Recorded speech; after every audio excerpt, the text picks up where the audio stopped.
What's going on, you guys? This is the How Do I channel.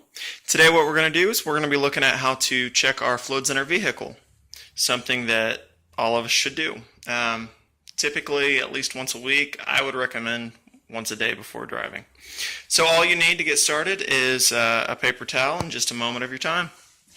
So let's come to the driver's side and let's locate the hood release. Typically, it is either underneath the dash to the left of the steering wheel or along the left side of the driver's seat. So let's go ahead and pop the hood and get started. Now, let's go back to the front of the hood. There's actually two latches on the hood. One is the hood release, and then there's a secondary latch. If you feel under here, you can actually feel it. So you want to push it over and pull your hood up. Let's go ahead and place the rod in the holder. I'm not exactly sure what you call this rod right here anyways. Typically they either lay along the front or along one of the sides. Pull it up. There should be either an arrow or a hole like this that it just slides into place and it holds your hood up. So let's get started. Alright, so let's first go with the antifreeze. Right here is my antifreeze reservoir.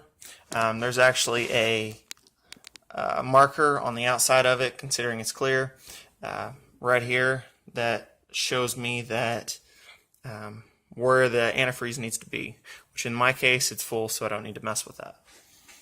The brake fluid has this symbol right here. Typically it's .3, not always though, but typically. It doesn't have an indicator on the, well, I guess there is one on the side. There is one on the side. It's maximum. You don't want to overfill it. Right there's the max for mine.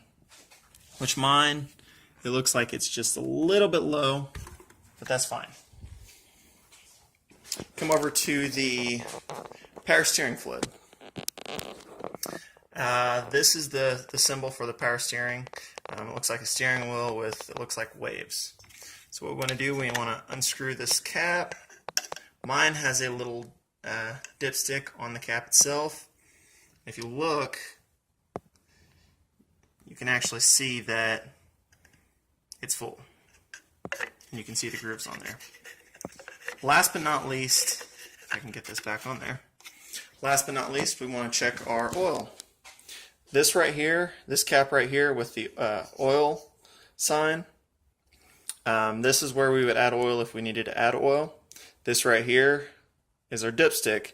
Now some cars have two dipsticks, one red for transmission fluid, mine doesn't, and one typically yellow for oil. So we pull the stick out. What I always do, I always wipe it off first, best I can with one hand. I always wipe it off first, put the dipstick back down in there, wait just a second, and then pull it back out. As you can see, there's indicators on the end of the dipstick as well as grooves.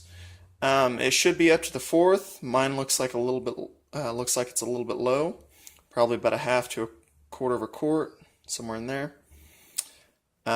We definitely don't want to overfill it though. We need enough oil in there, but not too much.